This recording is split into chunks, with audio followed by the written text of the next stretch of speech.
Hello and welcome to another episode of the S.H.E podcast. Be seen, be heard, be empowered.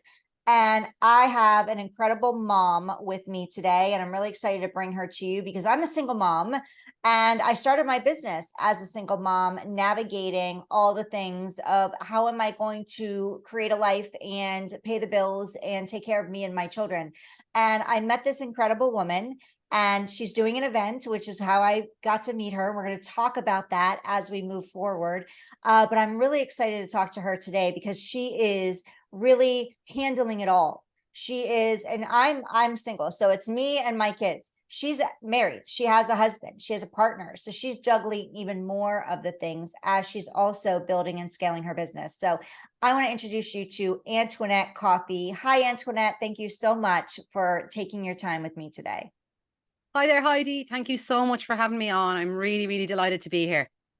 I'm excited for that you're here too. And before we dive into you and how you help moms, I'm going to just give a little background about you to the audience. So Antoinette is a working mom in her 40s and has two boys. She's experienced burnout while trying to juggle work and motherhood. Hello, that sounds familiar. As a full-time working mom of her two children. She was frazzled, anxious, and always in a hurry. She finally realized that life was too precious to waste it being miserable, and she saw the way she was living was not sustainable and something needed to change. Her vision is to support working moms to be able to balance the responsibilities of career and motherhood without feeling overstretched or overwhelmed. Antoinette advocates for moms who want to continue a career as well as being a present parent. She hopes to educate moms on how to support themselves through mindfulness, routines, and rituals that support their well-being and inspire them to see themselves through a new perspective and to make self-love and self-care non-negotiable.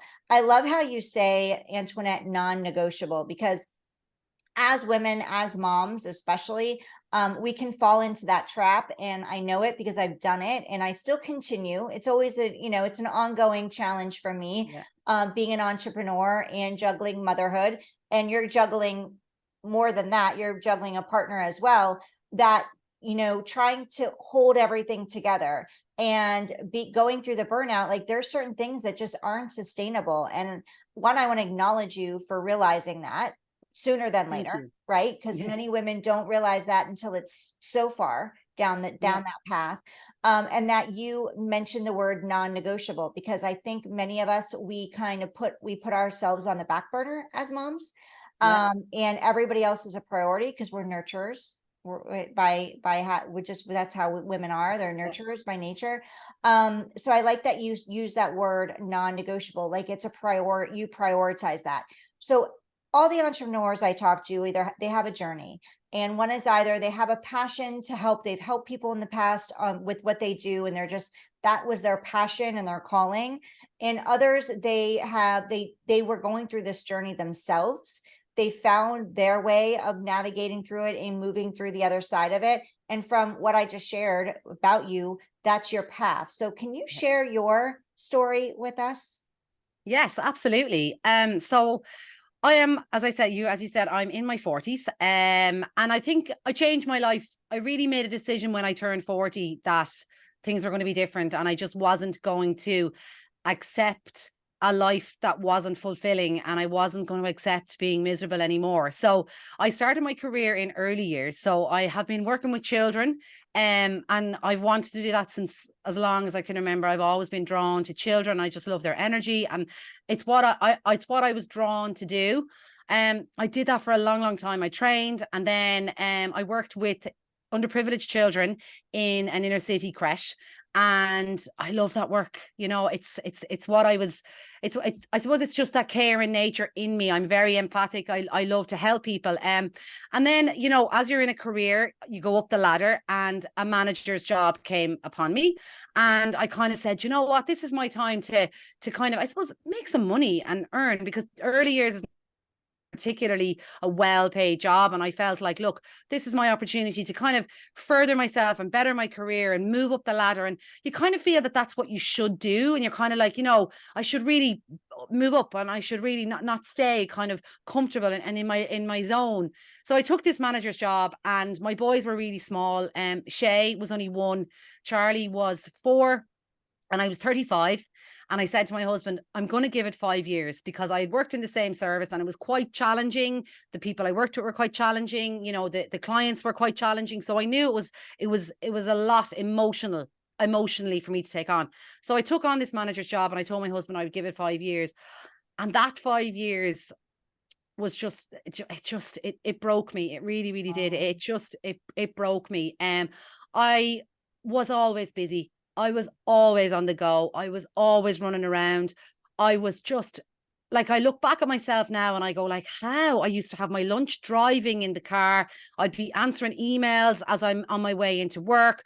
I would collect my kids, and I'm wearing the smile and I'm there in body, but I wasn't there. I wasn't there in my mind. I was in work. I was thinking about people. I was overthinking, replaying conversations from the day.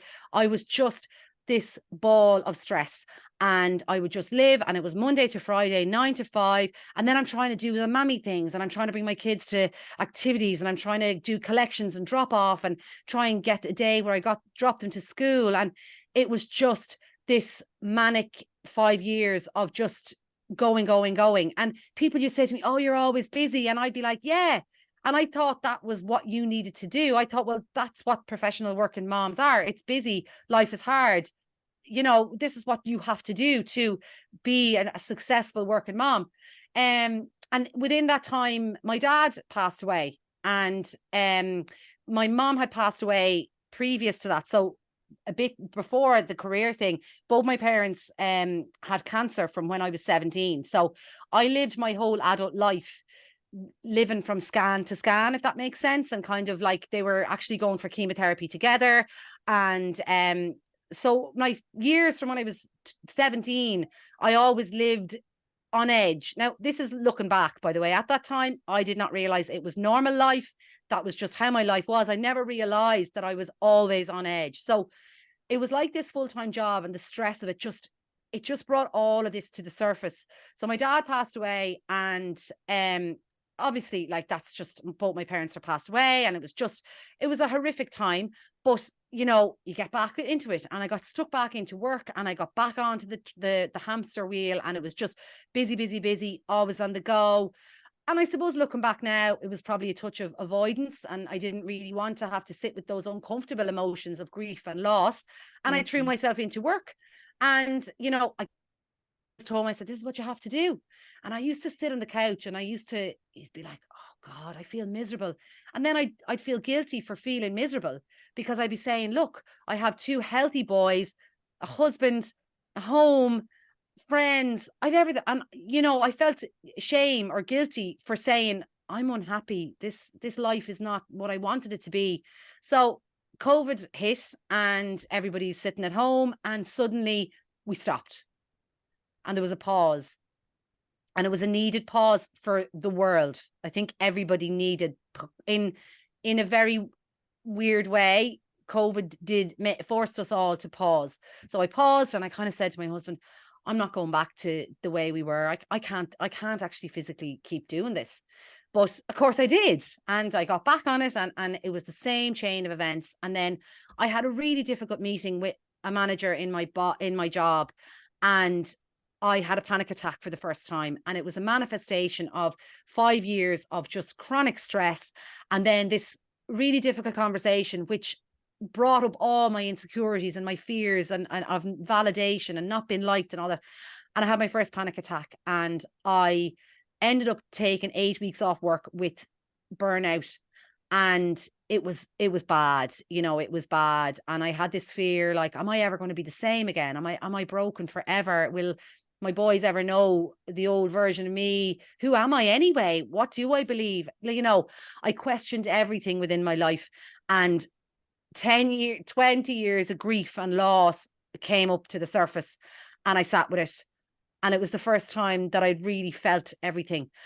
And not unfortunately, fortunately, it was kind of my window into a new way of seeing myself and a new way of seeing the world, and a new perspective came upon me then, where I thought, like, I've lost so much, but it can't be for nothing.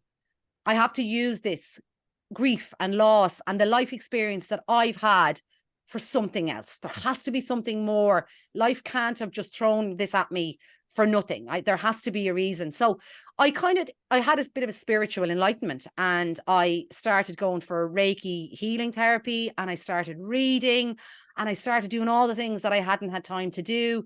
And I suddenly felt this wave of everything's going to be okay. I'm not sure how, I'm not sure what's going to happen, but everything's going to be okay. So I went back to work again, and I discovered coaching. Someone said, maybe you need a coach, because I didn't want to go for counseling. I wanted to figure out how I was going to move forward. I didn't really want to go back over the past. I wanted to know how I would move forward, how I would get from where I was to where I needed to be. So coaching, I found coaching. And then I realized, hang on, actually, this could be good for my work. This could be something, because as a manager in an earlier service, I'm dealing with staff, I'm dealing with parents, I'm dealing with people's emotional baggage, and I'm not sure what to do with it. So I decided, and it was just, I can't even tell you how much that transformation, or that transformation changed my life. I have never been the same since. And that's the truth. I read some incredible books. I met some amazing people, and I suddenly started to see the world through a new lens. I started to understand myself. I became I'm ridiculously self-aware. God love my husband. He has to listen to me analyze myself and him and everybody and why I do the things I do. But look, he's okay with it. But I went on this massive journey of self-discovery, and I decided, this is what I'm going to do. I am going to take everything that's happened in my life, and I'm going to use that as my drive to support other mothers just like me. Because from losing people, my mom was 49 when she got sick. She was 59 when she passed away. Wow. And when you're 17, you think 49 is old. And now I'm in my 40s, and I'm going, she was so young. She had so much to give. There was so much of our lives that she never got to be there for or to enjoy because she was ill. And I think life's too short. So that's my drive, because I know how fragile life is. And I know how one phone call can turn your life upside down, and it will never be the same. So I'm just really passionate about supporting moms to not waste even a minute, not waste a day, a year, a month of their lives, living a life that's not aligned, living a life that doesn't bring them joy, because life is just about joy. And at the end of the day, as I say, it doesn't matter about all the things you have, or your house or your car. At the end of the day, at the end of your life, the only thing that matters is the impact that you made on the ones that you love. It doesn't matter where you lived or what you drove, or none of it matters. And I've been there at the end of people's lives. So I know nothing matters other than the people that you're surrounded with at the end of your life. So it's about nurturing your relationships and nurturing yourself and loving yourself. So that's how I suppose I went on the road. I started on my path of coaching, and I'm genuinely, and obviously it's a business and it's a living, but it is a passion and it's a purpose, and it's my driving, because as I said, it can't all have been for nothing. So I know that they're with me, and I know that they're driving me to support other moms to see themselves through a new lens, and to make themselves a priority and love themselves. Because if they love themselves, they're teaching other people to love them, and they're setting that tone for their children to love themselves and to make themselves a priority. And so that's how I got to where I am now. I love how you're responsible. You're like, this can't be for nothing, right? You're like, this, I get to be responsible and get to dive deeper in why is this happening for me versus to me. Like, you could sit in it and wallow in it and go, oh my gosh, this is happening to me, and really take your kids and your husband down this rabbit hole. Oh yeah. No, I get to your breakdown. You acknowledged I had a breakdown. You said the word, I had a breakdown, and you allowed your breakdown to create your breakthrough, which is super empowering, which is what this podcast is all about, which is why I'm really excited to have this conversation with you, because you have gone, and I thank you for sharing your story, because I know it's not always easy. No. You share it so eloquently and so fluently, and it seems so easily. I'm sure it wasn't at the, at some point, because you were navigating all of that. Yeah. But really acknowledging that your breakdown led to your breakthrough is powerful, because I want women to hear, people, whether you're building a business or you're a mom just going through the day to day. It's not easy being a mom. It's like the hardest job out there. Yeah. And until you go through it, and when you're going through it, until you go through it, you don't realize, Yeah. right, how hard it is. And two, when you go through it, you feel like you're the only one going through it. You're alone. Yeah. So I love that you're sharing your story and your journey with other moms to share, like, listen, this is my story. It doesn't have to be yours. It isn't yours.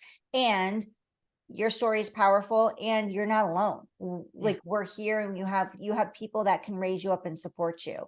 Yeah. And another thing you shared that was really hit me was your mom being 49, and you have changed the trajectory for, you have boys, you have Yeah. changed the trajectory for your children going forward, because many, my children are going there. I have one in middle school, one in high school, and we're looking at, okay, well, where are they going in college? And there's so much put on grades and everything, Yeah. so much pressure, and the kids feel the pressure. And I acknowledge and admit, I'm fully transparent. I'm not perfect mom, but I tend to put a lot of pressure on them with the grades.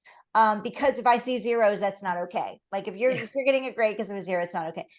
But you were feeling that, I don't want that pressure. It's not fair to them to start this young with the pressure. And I Yeah. feel like college isn't for everybody. And I love how you're emulating and being a role model for your kids, and going, like, what is your passion? What is your purpose? Like you said, Yeah.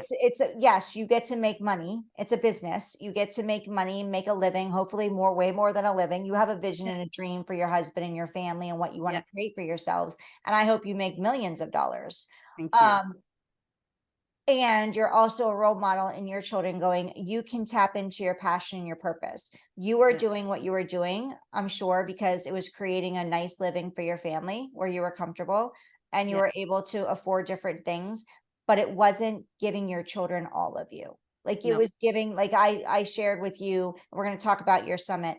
My children were getting the worst of me, because I went through burnout too, building my Yeah. business, and my children got the worst of me. And I'm sure that that's from what you shared. That's what I'm taking away, Yeah. that they were getting from you, or you feel like they were getting from you. Yeah. So what would you say to moms that are feeling their burnout? They're starting to, like, how can they avoid it if they start feeling the quicksand? And that's what, just the visual that just came to me, because I Yeah. feel like when we're going through the burnout, did you feel like it's suffocating? It's quicksand. You're flailing to get out Yeah. of it, and it's really hard to. What would Tough. you say would be any, whether it's one thing or two or three, whatever, that they could do to shift that maybe you did? Like, what do you tell your clients when they're feeling the overwhelm and they're starting Just to feel that quicksand setting in? so there's a few things that I would talk my clients through, and like as I said before, finding the things in the world that bring you joy. Joy is the antidote for most things, because when you are feeling joy, you are shifting out of that negative energy. You're shifting out of that sort of almost victim mentality. So finding, what do you enjoy? What is it, something that brings you joy? Is that going for a walk? Is that having a coffee with your friend? Prioritizing things that bring you joy are one is I suppose one of the fundamentals I would always say to people. And oftentimes I think people, a lot of some of my clients say, God, I don't know what brings me joy. I forgot. I've forgotten what I enjoy. I've lost my sense of identity. I don't actually know what brings me joy. So there's a piece of work around sitting down and kind of asking yourself, what did I enjoy doing before I had children? Who was I back then? And try and reconnect with that old version of yourself, because it's really important for us to just have that little sense of almost nostalgia, to go, I remember her. She was fun. She was carefree. She was excited. She was, she looked forward to life. So it's about reconnecting with her and with what brings you joy and what brought you joy. And whether that is, like, at the end of the day, for me to come on and say, oh, look, it's getting up early. It's, you know, it's about small steps. It's about building blocks. But I feel that starting with something that brings you joy and making space in your very busy life for something every day that brings you joy. And like, it can be a song. For me, like I love singing in the car on the way to work, and I have a particular song that just shifts my energy, and it can just completely shift my perspective. I just have a particular song that I picked, and when I'm having a morning and I just need to feel better, or I need to stop the race and thoughts, I put this song on really loud and I sing to my heart's content. And that's one of the Love big that. things I do. And like, it's actually, it's a slow version of Titanium. And it's a really good and I love it. And it's my go-to. So the next thing then, what I would talk to my clients is about putting in a morning routine. Now, it's not always a morning routine, a morning or an afternoon, but making space in your day for gratitude, and gratitude for what you're grateful for now, and gratitude for, and you mentioned this earlier on, with gratitude for your future self, but also your intention. What's your intention? Like, what is my intention here? Why am I doing what I'm doing? Because if you can connect with your intention and you can connect with why you're doing something, things feel easier and they don't feel like they're a burden, or, you know, so it's connecting with why. So it's making time in the day, whether it be in the morning, in the afternoon, or in the evening, because some people don't like getting up early, and that's okay. Like for me, I like getting up before the kids are up. I like making time my own, but some people like to sleep. And I feel sometimes this world we're in of wellness, everybody feels they need to fit into a box of getting up at 5 a.m. and doing your gratitude. And it doesn't suit everyone. And it's another pressure, or it's another, I suppose, thing on the list that we're not getting around to, because it just, you know, so with morning, afternoon, or evening, make time for gratitude, make time for your intention, make time for affirmations, speaking kindly to yourself. Like, you know, these are really, and I know they might seem a little bit, people are kind of saying, oh, this has been rehashed. These things work. They're a reason they're rehashed. They work. Gratitude, intention, affirmation, and meditation. And again, they do seem sometimes, I'm sure there's moms going like, I don't have time. 30 seconds meditation. It doesn't have to be sitting with a guided meditation with your legs crossed in a quiet room. You can do these things in the car before you go into your home after work. You can do these things as you go for a walk at lunchtime on your lunch break. You can do these things in the shower. You know, it's about making this simple practice part of your busy schedule, so it doesn't feel like a burden, or it doesn't feel like something. It's something that you can incorporate into your busy schedule. So carving out 5 minutes every day for yourself to do gratitude, intention, affirmation, meditation. If you have time to journal, absolutely. But look, let's be honest, it can seem like a lot. And that's something that maybe you can build to. Start putting the building blocks in, and then you grow and you develop. And suddenly your 5-minute routine turns into a 7-minute, a 10-minute routine. And maybe down the line, it's 20 minutes. And if it's only 5, that's okay. Mm-hmm. And the last thing is, and this is what I really work on with everybody, and it's loving yourself and being your own best friend. I feel that we are our harshest critics. And if we spoke to our friends the way we speak to ourselves, I'd imagine none of us would have any friends. You know, we are so quick to criticize, to berate, to condemn ourselves for being human. And one of the biggest things that I learned over the years was being your own best friend, and only speak to yourself with the love, compassion, and understanding that you would. And if you're having a day where it all just seems so overwhelming, just ask yourself, what would I tell such and such to do? What would I tell my friend to do? What advice would I give my best friend? Because we have our own best advice. We just give it to other people instead of giving it to ourselves. So be your own best friend. Start there, because your relationship with yourself sets the tone for your relationship with everybody else. So if you're hard on yourself, people are going to be hard on you. If you criticize yourself, people are going to criticize you, or that's what you're going to hear anyway. Right. So, you know, so it's about being your own best friend, and flip the script. So when you feel yourself going like, oh, you're so, you know, and I would have said this in the past, but, you know, I would have been like, oh, you're so lazy, you didn't get out for a walk today, or God, you're after eating all that chocolate, like, and I'd come into bed and I'd be really hard on myself. And When the you eat names, chocolate, let me know. I'll eat chocolate with you. yeah, but the names that I would call myself. I know. And then when I had this realization, I was like, wow, I was quite cruel to myself, So be your own best friend, I think, is one of the fundamentals to, creating a life that's aligned and that's balanced and that's loving and that's caring and compassionate. Yeah, that's so good, Antoinette. You said so many incredible things and gold nuggets and mic drops, all the things. I love the best friend piece, because if you like, literally, if you want others to love you, which we all need love, that's part of being a human, like we crave love and babies can't live without it. We get to love ourselves first in order to attract the love that we want to receive. And it's up to us to demand that. But in order to get that love that we deserve and we want, we get to create it for ourselves first and give it to ourselves first. So I love that you talked into that, because we do talk harsher to ourselves. And you just brought up to having this conversation. I just thought of something I have a teenage daughter. So we're navigating the whole, oh my gosh, freshman year of high school. And for you moms out there listening, if you have teenage daughters too, you're going through this. We're not given manuals, Antoinette, as moms, right? No, we are not. We are not. So, and daughters and sons are different, but at the same time, they both have their things that we get to navigate as moms and go, okay, how do we create up their self-esteem in these moments, right?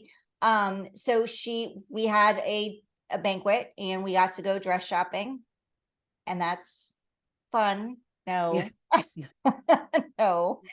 So she tried on a lot of dresses, and everything there was drama. Like, it was just like one negative word after another. And when you're in the moment and you're a mom and you're exhausted and you're doing the things, and I'll admit I wasn't in my best, I wasn't showing up in my 100% best. But now listening to you, I'm going to go into the next shopping, because we have homecoming coming up in 2 weeks. So we get to go shopping and do this again.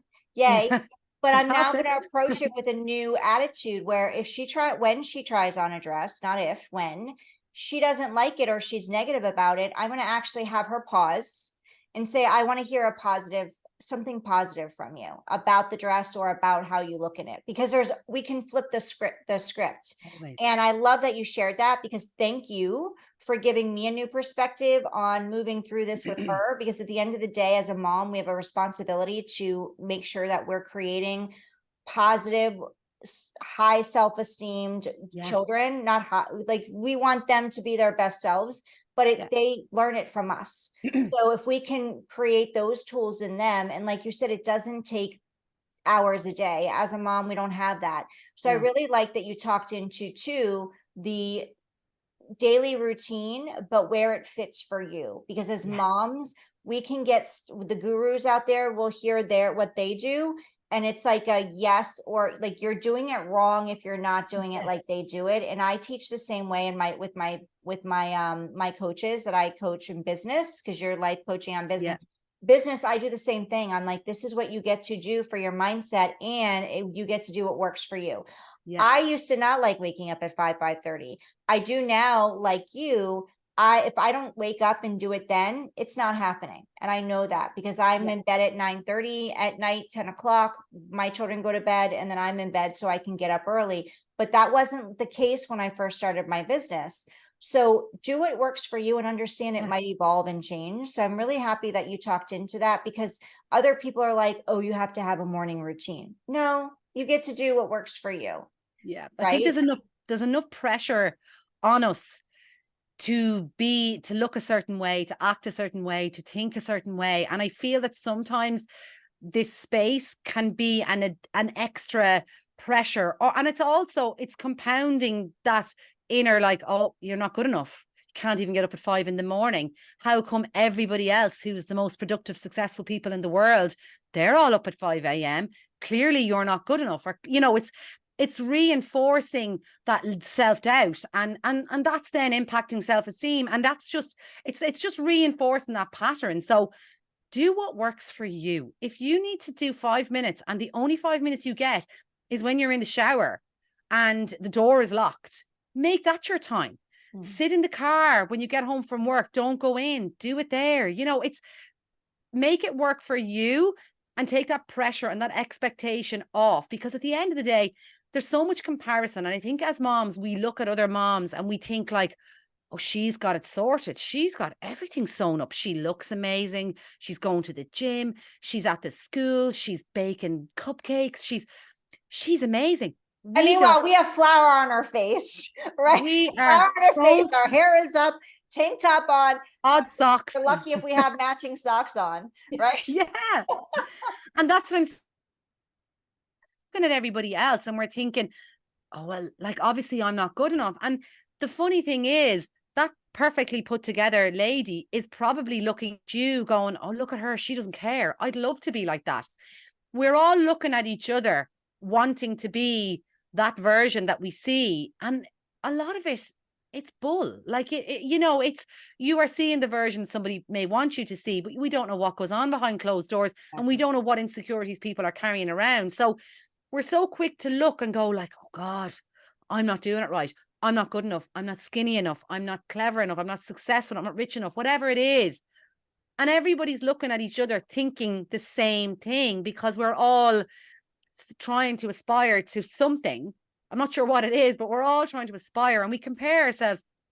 And again, that compounds that feeling of, I'm not good enough. I'm not good enough. She's better than me, so we're so quick to make assumptions and to create these scenarios in our heads about other people. And a lot of times it's fiction, because it's an imaginary scenario that exists in your head. But we can be very quick to believe something, this scenario, to be true, and then act accordingly, or believe that we are less than, or we're lacking. So I just think that the last thing we need is more pressure on ourselves to do something right, and to follow the gurus, and to do what you do you. Because at the end of the day, Heidi, nobody else cares. Like, right? nobody The cares. person the mom you're comparing yourself to, she's comparing herself to others too, and she's not worried about you.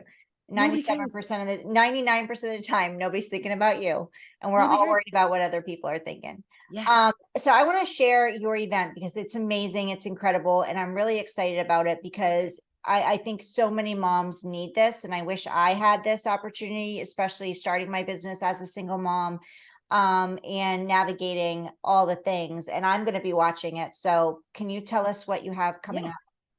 So my event is an online summit, and it is called Revolutionizing the Work-Life Balance. And we are unlocking the secrets every remarkable working mom in her 40s needs to create a beautifully balanced life. I want as many moms to join this revolution and be part of a movement of moms who are ready to do it differently. And instead of having everything, having what they need, and being okay with living a life that is true to their values, that is true to their heart and their soul. And there's so many moms, and they know they're working too hard. They know that everything is off balance, but they don't know what to do. They don't know where to start. It feels daunting and overwhelming. And a lot of moms feel the only option is to just give up their work and just say, look, I can't do it all. I'm just going to sacrifice my career. And that's not, it doesn't have to be like that. At the end of the day, we can create balance in our lives that feels right, and that doesn't us as a professional or as a parent. But this summit is about supporting moms to learn how. So it's about bringing mothers together, and like working moms together, and they don't have to be in their 40s. I know that obviously it's about working moms in their 40s, but it's relevant to all working moms, no matter what age you are. And it's, like I said, we know we're working too hard. We don't know how to get off the hamster wheel. If you've ever felt that, like, torn between the demands of work and home, this event is to shift that energy and shift that belief that you are stuck or trapped, or that you have to just put up with this way of living. So it's running from October 4th to 15th. And basically, once you register, the segments will go straight to your inbox over 10 days. So every day for 10 days, you'll receive 2 speaker segments, plus a free gift from all the amazing speakers, including yourself, Heidi. And I suppose each speaker brings something new, and brings something fresh, and brings their own journey to how they got from where they are to where they are now. So we've come together to teach you everything you need to revolutionize the balance you want to experience in your life without adding another thing to the endless to-do list. That's why I've made it accessible so that the emails come to your inbox. You can listen to them, you can watch them, you can tune in on your way home from work, you can put it on when you're out for a walk. You know, it's about making it easy and simple, but meaningful. I want every mom to come away from this with a fresh perspective, a new insight, or strategies that they can go, do you know what? I'm going to do that tomorrow, or I'm not going to continue thinking like that. Or it's about a meaningful, you know, it's making meaningful change in your life is about awareness. And this event is about raising awareness for working moms in their 40s about lots of different topics. I have a burnout coach, I have a stress management coach, I have an intuitive eating counselor, I have a tapping, you know, a EFT, I have a tapping practitioner, I have a fitness and health coach, I have business strategists like yourself who are supporting moms who are moving from employee to entrepreneur, which is such an exciting move to make. I have moms who have moved away from like permanent and pensionable, safe, secure jobs to set up businesses that were more purposeful and that were following their passion. I have various different topics. And you know, my vision is to teach moms how to incorporate self-care and mindfulness into their already busy schedule. I want us to help moms manage stress and avoid burnout, avoid going down that route, because I've been there and it is no fun. And it's not somewhere that if you can avoid it, that you want to be.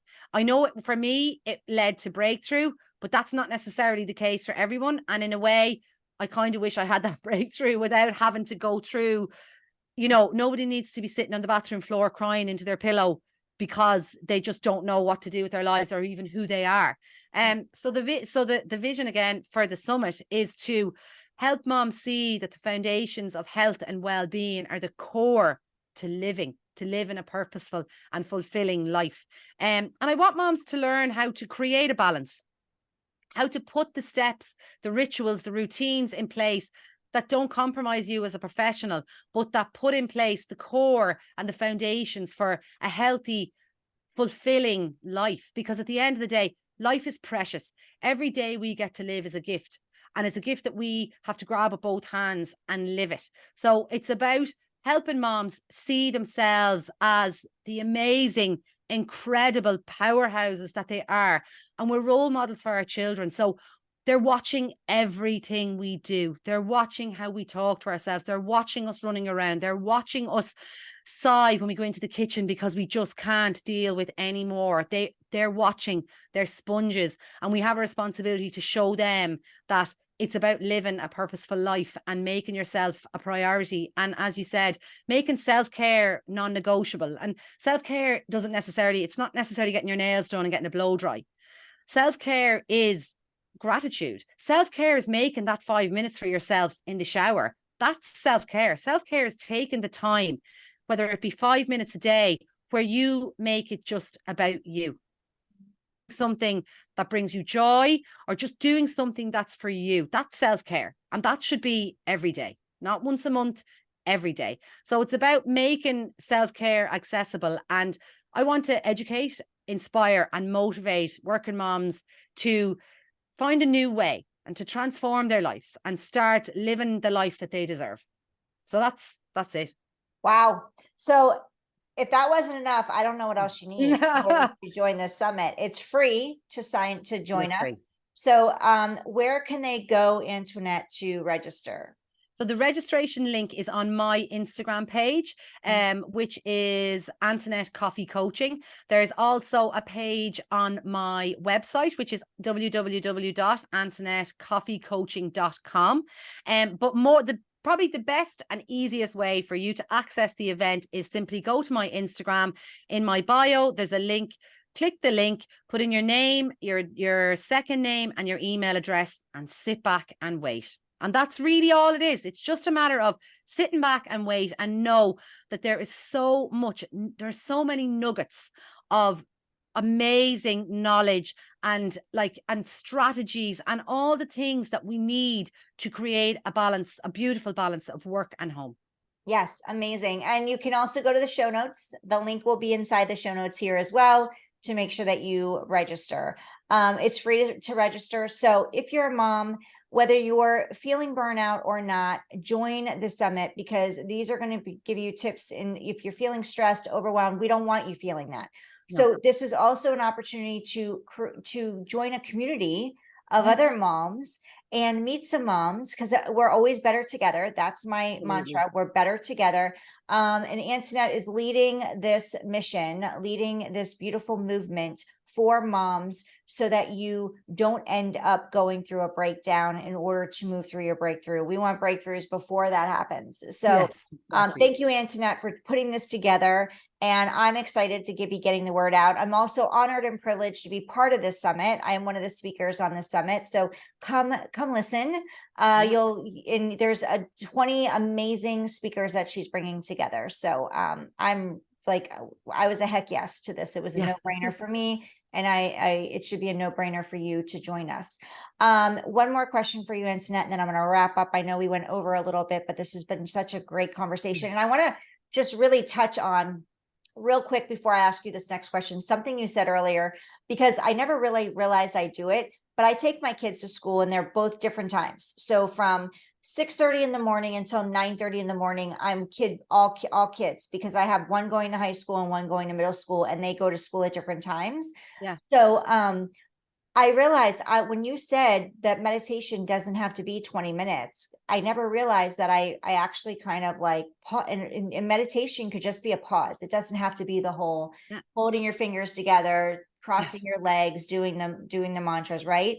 Yeah. Like every morning when I come home, both after my daughter and after my son, I'll sit in the driveway in the car, and I might listen. I might check out YouTube. I might just sit there and close my eyes and pause. I might listen to something on the radio, and it's just me being with me for 5. And sometimes I'll be there 15 minutes, and I'm like, my neighbors must think I'm crazy because I'm sitting in the car. But I didn't realize. I now know why I do it. It's my moments and my minutes, whether it's 3 minutes or 15 minutes of me sitting in the car, taking a pause, because once I get in the house, it's animals and kids and the things start, and I'm not going to have that again. So it's like, you just brought me to the realization that I'm doing it and I didn't even know I'm doing it. So if any of you are struggling to find those moments, even just sitting in the car after drop off before you walk into the house, because I know for me, subconsciously, once I walk into the house, I may have the intention or want to of doing something more self-care, but once I walk into that door, it's game over. just It's switch like on. gloves are off, right? Yeah. So thank you for bringing that up, because I wanted to touch on you. That landed with me, and I'm hoping that it's landing with other moms as well.